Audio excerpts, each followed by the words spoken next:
bienvenida y bienvenido a este nuevo video, que es una nueva oportunidad para aprender un poco más sobre ciencia. El día de hoy hablaremos sobre la ciencia y el método científico experimental, comenzando por una pregunta obvia, que es ¿qué es la ciencia? La ciencia se puede definir como un conjunto de conocimientos referentes a una rama del saber que están organizados sistemáticamente. Sin embargo, esta definición nos permite saber que o nos permite llevarnos a una idea casi errónea de que la ciencia solamente es un conjunto de datos. Pero lo más importante en la ciencia es cómo es que se llega al conocimiento científico. Muchos detractores de la ciencia o gente que critica la actividad científica nos ha dicho que en la ciencia no hay un principio de autoridad, no hay un libro que nos guíe sobre cuáles son las respuestas para la vida o entender el mundo que nos rodea. Esta, por el contrario, es una de las características más importantes, que es una ventaja de la ciencia. No hay un principio de autoridad. No importa quién haya dicho o haya afirmado algo, lo que importa son las pruebas experimentales. Las leyes científicas son generalizaciones a partir de el conocimiento y el nivel de profundidad que hemos alcanzado sobre nuestra comprensión del mundo que nos rodea. Sin embargo, estas leyes científicas no son verdades inmutables ni son incuestionables. Muy por el contrario, son explicaciones provisionales que van a depender de ese nivel de profundidad que hayamos alcanzado con nuestras mediciones y experimentos. Todo el conocimiento científico tiene asociado un grado de incertidumbre, es decir, siempre nos permitimos saber que hay un margen de error para las predicciones y descripciones que se hacen en la ciencia. Muy al contrario del conocimiento dogmático que afirma o niega categóricamente algo. La siguiente característica de la ciencia es que muchas de las hipótesis se desechan. Si estas no están sustentadas por evidencias experimentales o suficientes observaciones que las apoyen, entonces estas explicaciones provisionales se desechan. Y otra de las críticas que se hacen a la ciencia es que se dice que los científicos a veces no se ponen de acuerdo en cómo definir o explicar algún fenómeno, cuando esta es otra de las ventajas. Las ideas y las interpretaciones se discuten hasta encontrar la que mejor se ajusta a las observaciones y a los experimentos. Entonces, lo más importante que vamos a encontrar en la ciencia es el procedimiento, y este procedimiento es el método científico que tiene antecedentes en la filosofía de siglos anteriores, que parte de una pregunta fundamental: ¿cómo conocer la realidad? Es decir, la realidad, todo aquello que nos rodea, nosotros lo percibimos a través de los sentidos, pero también somos conscientes de que los sentidos nos llegan a engañar. A veces percibimos algo como caliente cuando otra persona lo percibe como frío, vemos un color o vemos ilusiones ópticas o espejismos donde no existen. Dado que los sentidos nos engañan, necesitamos tener algo de certidumbre. Y algo más que es uno de los antecedentes más importantes es que, sin importar qué tan obvia o descabellada sea una idea, tiene que pasar por una prueba experimental. Y esto nos lleva a los dos principales antecedentes del método científico. Uno de ellos es el método cartesiano de la duda metódica. Aquí, en este diagrama, el círculo representa el mundo que nos rodea, con una escala de matices. No todo es blanco ni todo es negro, sino que hay una gama de colores. Y que nosotros, que estamos representados por este cuadrado de color amarillo, percibimos la realidad a través de nuestros sentidos. Pero dado que nuestros sentidos nos llegan a engañar, llegan a darnos percepciones erróneas, esto nos conduce a la duda. ¿Es verdad lo que estamos percibiendo? ¿La realidad es como nosotros la sentimos? Y aquí es donde Descartes hace la gran aportación. Si nosotros ya estamos haciéndonos esa pregunta, esa es la prueba de que hay algo material que está dudando de su propia existencia, que está dudando de la interpretación de la realidad, de las percepciones. Y al tener esta primer certidumbre, quiere decir que hay un observador que está percibiendo el mundo. Y a partir de ahí, entonces, surge el método que consiste en contrastar ideas entre lo que percibimos y lo que podemos razonar con base en esas percepciones. Esta es una de las aportaciones de René Descartes a el método científico. La segunda vino con Galileo Galilei, un científico italiano que, lejos de aceptar el principio de autoridad de lo que habían dicho los grandes filósofos de la antigüedad, que entre las muchas afirmaciones se decía que los cuerpos más pesados caían más rápido al piso, aceptando esta idea sin ningún tipo de cuestionamiento, Galileo Galilei decidió someter a prueba esta afirmación. ¿Y qué es lo que descubrió? Algo sumamente sorprendente, que dos objetos, uno más grande y pesado que el otro, caían al mismo tiempo que el otro objeto más pequeño. Y lo más sorprendente, con la misma aceleración. Esto dio pie a una revolución en ciencias naturales que dieron origen a la física, a la química, a la biología y todas las ramas que se derivan de ello. Entonces, la idea parecía lógica, parecía sensata, hablar de que algo más grande caía primero. Pero si no había una prueba experimental que lo confirmara, indudablemente, esto no se puede aceptar como una interpretación correcta de la realidad. De ahí el valor de la experimentación. Entonces, lo más importante en la ciencia es el método, es cómo llegamos al conocimiento. Ya que Carl Sagan dijo en un libro escrito en 1995, si nos limitamos a mostrar los descubrimientos y productos de la ciencia sin comunicar su método crítico, ¿cómo puede distinguir el ciudadano medio entre la ciencia y la pseudociencia? Es decir, estos engaños dogmáticos a los cuales estamos expuestos día con día, necesitamos entender el método crítico. Y el método científico consiste en una serie de pasos que, lejos de ser una receta que tenemos que memorizar, nos llevan a un procedimiento que venimos efectuando desde que somos pequeños.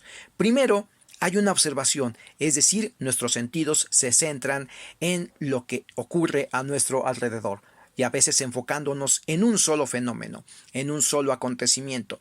Y de ahí surgen preguntas. El científico entrenado es aquel que logra hacer las preguntas que dentro de ellas ya tienen una sugerencia de cómo responderlas. Y estas respuestas posibles se les llaman hipótesis. Son suposiciones de qué es lo que responde o resuelve el problema planteado en nuestra pregunta. Pero la idea no puede quedarse así, debe ser sometida a una prueba experimental y aquí es donde la imaginación del científico entra en juego, tiene que buscar las maneras de poder saber si la respuesta posible es verdadera o se ajusta a la realidad o no, para lo cual diseña experimentos, repeticiones artificiales de un fenómeno que después de analizarlos se someten a una verificación. Si la respuesta que se obtiene del experimento no satisface a la pregunta o nos lleva a concluir que la hipótesis no es correcta, entonces se revisa la pregunta, se plantea una nueva hipótesis y se diseñan nuevos experimentos para someterlo a una verificación. Este proceso puede quedarse en hipótesis sin verificar durante mucho tiempo, pero cuando se llega a una verificación en la cual la hipótesis se ajusta a lo que nosotros observamos en la realidad, entonces se acepta y se llega a una conclusión. Esta conclusión puede ser particular o general dependiendo el tipo de diseño experimental que se haya realizado. Entonces, ya habiendo revisado estos pasos, vamos a ver un caso específico que ocurrió hace algún tiempo en la Europa de mediados del siglo XIX. Entre 1860 y 1870, el científico, el médico Robert Koch, realizó numerosos estudios tratando de encontrar la causa de distintas enfermedades, entre ellas el anthrax, o también conocida como carbunco. El carbunco o anthrax es una enfermedad que afecta principalmente al ganado y que en esa época de mediados del siglo XIX se le daban distintas explicaciones, muchas de ellas mágicas, o atribuyéndole algo muy parecido a la brujería. A veces se preguntaba a la gente si los pastos donde llevaban al ganado estaban malditos, y aquí Robert Koch, buscando una causa material que pudiera explicar qué es lo que originaba la enfermedad y por lo tanto cómo evitar la enfermedad, lo condujo a un tratamiento que veremos que fue exitoso. Sin embargo, un experimento y una investigación científica no puede llevarse a cabo sin suficientes observaciones. Entre las observaciones, lo primero que observó y registró Koch son los síntomas, es decir, las manifestaciones externas de la enfermedad, que tienen distinto grado de severidad, desde la aparición de ampollas cutáneas, la debilidad del animal, hasta causar una infección generalizada llamada septicemia. En este caso, la septicemia es el síntoma más grave y que finalmente causa la muerte del animal. Pero no quedándose conforme solamente con las observaciones externas, Koch decidió analizar la organización de los tejidos internos y en la sangre encontró filamentos de los animales enfermos y que habían muerto por anthrax que no estaban presentes en los animales sanos. Estos filamentos no se movían. Sin embargo, Koch se preguntaba si estaban vivos, si se pueden reproducir. Y la pregunta más importante, ¿acaso estos filamentos son la causa de la enfermedad? Por cierto, estos filamentos eran muy pequeños y actualmente ya reciben el nombre de Bacillus anthracis, el nombre de células microscópicas que en ese momento Koch observó por primera vez en animales enfermos. El diseño experimental de Koch fue sumamente ingenioso y condujo a 3 procedimientos estándar en microbiología para conocer enfermedades infecciosas. El primer paso era aislar a esos filamentos que reciben el nombre de bacilos por la forma y poderlos estudiar ya fuera del organismo en el cual infectaban. Ya que los tenía fuera del organismo que infectaban, la pregunta siguiente era, ¿están vivos? ¿Se pueden reproducir? Para lo cual Koch diseñó métodos de cultivo, es decir, llevarlos a un ambiente distinto al organismo que infectaban y observar si eran capaces de crecer y reproducirse. Y lo logró con éxito. Inventó nuevos métodos de cultivo para estas bacterias. Y el tercer paso, el paso crucial para confirmar si estas células son capaces de producir la enfermedad, era reproducir los síntomas de la enfermedad en un animal distinto al ganado que habitualmente infectaban. Es decir, fue el primero en utilizar modelos animales. Los animales que comúnmente se encontraban enfermos en los prados eran ovejas y vacas. Así que buscó animales de distintos tipos y probó si la enfermedad se desarrollaba en ella. Y de manera muy interesante encontró en que solamente los mamíferos, es decir, animales similares en anatomía y fisiología, en este caso ratas, ratones, conejos y cobayos, desarrollaban la enfermedad. No siendo así ni en lagartijas, ni en anfibios, ni en aves de corral. Entonces, estos constituyen los 3 principios de la investigación microbiológica para encontrar las causas de una enfermedad. Además de estos 3 procedimientos experimentales, Koch utilizó otros procedimientos que son estándar en la investigación clínica, como eran las disecciones, las observaciones al microscopio y las técnicas de tinción para estudiar células y tejidos, combinados con estos métodos novedosos. Gracias a esto, Koch llegó a las siguientes conclusiones, de que esos filamentos que había observado son células vivas muy pequeñas. Por su forma se les llama bacilos, de un tamaño de 1 micrómetro de diámetro. Un micrómetro equivale a la milésima parte de 1 milímetro, así que son realmente muy pequeñas. Estas células, ahora llamadas Bacillus anthracis, son la causa del anthrax, como demostró a través de sus experimentos. Y también encontró que estos bacilos podían sobrevivir a la muerte del huésped al no tener alimento, al convertirse en esporas. Y, por lo tanto, así sobrevivían y podían permanecer latentes durante mucho tiempo, esperando en los prados para infectar a otros animales. Esto condujo entonces a una recomendación muy sensata de Koch: es si un animal muere de anthrax, entonces su cadáver tiene que ser incinerado. No puede ser puesto en contacto con otros animales para prevenir la dispersión de la enfermedad. Y de esta manera se comenzó a controlar una enfermedad que causaba estragos económicos, de los cuales afectaban a muchas familias. En la actualidad, el conocimiento ya está reflejado en sitios gubernamentales para prevenir la dispersión de esta enfermedad, que ahora es perfectamente prevenible y tratable. Ahora veamos el caso de un investigador que llegó poco después del descubrimiento de los bacilos observados por Robert Koch. Y estos experimentos y esas observaciones fueron realizadas por Louis Pasteur, un químico de origen francés que buscaba prevenir la enfermedad pero por un método distinto, es decir, a través de la vacunación. ¿Cómo se le ocurrió la idea? Pues en realidad la vacunación ya existía desde hace más de 50 años, cuando en Inglaterra, Edward Jenner recolectó una serie de observaciones sobre una enfermedad mortal, que era la viruela. La viruela afecta a mamíferos, a seres humanos y a otros animales como los animales de corral, provocando la aparición de erupciones cutáneas, fiebre, debilidad muscular, y esto puede conducir a la muerte. En el caso de las personas que convivían con animales de corral, que también se enfermaban de un tipo de viruela y se contagiaban de la viruela de las vacas, después de ese primer contagio ya no volvían a enfermarse y ya no tenían posibilidad de enfermarse. Dada esta observación, Edward Jenner dedujo que quizás la exposición a una enfermedad con síntomas más leves permitía que el organismo desarrollara una inmunidad, es decir, que el cuerpo lograra rechazar al organismo patógeno causante de la enfermedad.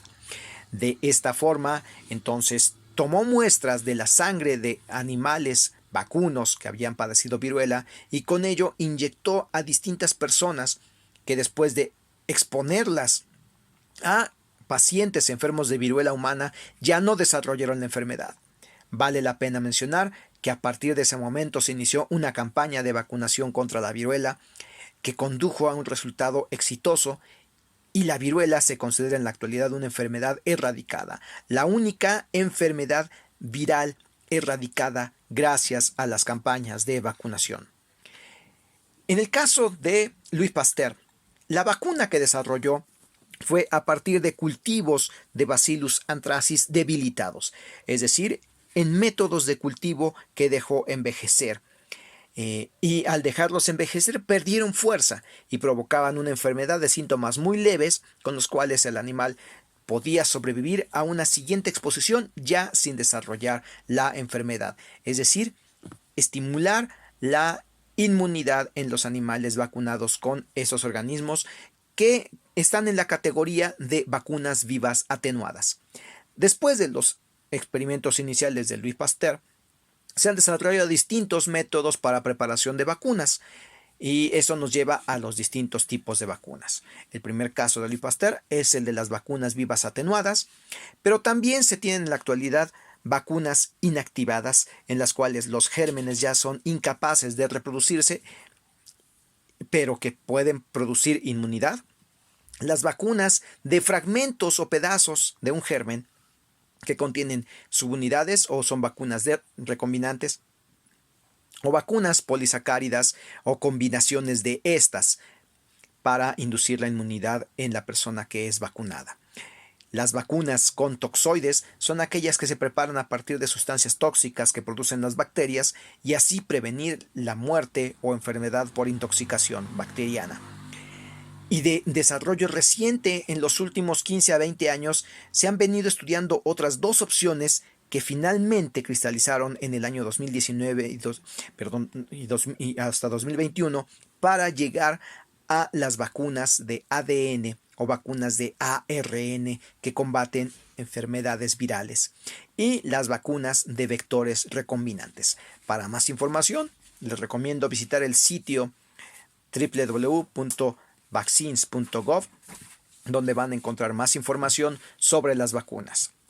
Y esto entonces nos lleva a que el conocimiento científico es útil, no solamente para responder preguntas, no solamente para entender mejor el mundo que nos rodea, sino también para llegar a procedimientos que nos ayuden a resolver problemas de la vida cotidiana. Todo surge de observaciones minuciosas que nos conducen a preguntas precisas, a preguntas sobre esas observaciones, a planteamiento de un problema, con una posible respuesta que es la hipótesis, seguida de el planteamiento de experimentos para probar si la hipótesis realmente responde a la pregunta y resuelve el problema planteado. Si no es así, se vuelve a plantear una hipótesis, se hacen nuevos experimentos hasta llegar a una verificación de la hipótesis, lo cual nos conduce a conclusiones que llevan a un conocimiento útil y práctico para nuestra vida diaria. Pues muchas gracias. Esta ha sido mi exposición del día de hoy. Esperamos que les haya gustado. Si fue así, entonces denle me gusta, compartan este video. Muchas gracias por su atención y suscríbanse al canal. Gracias a todos.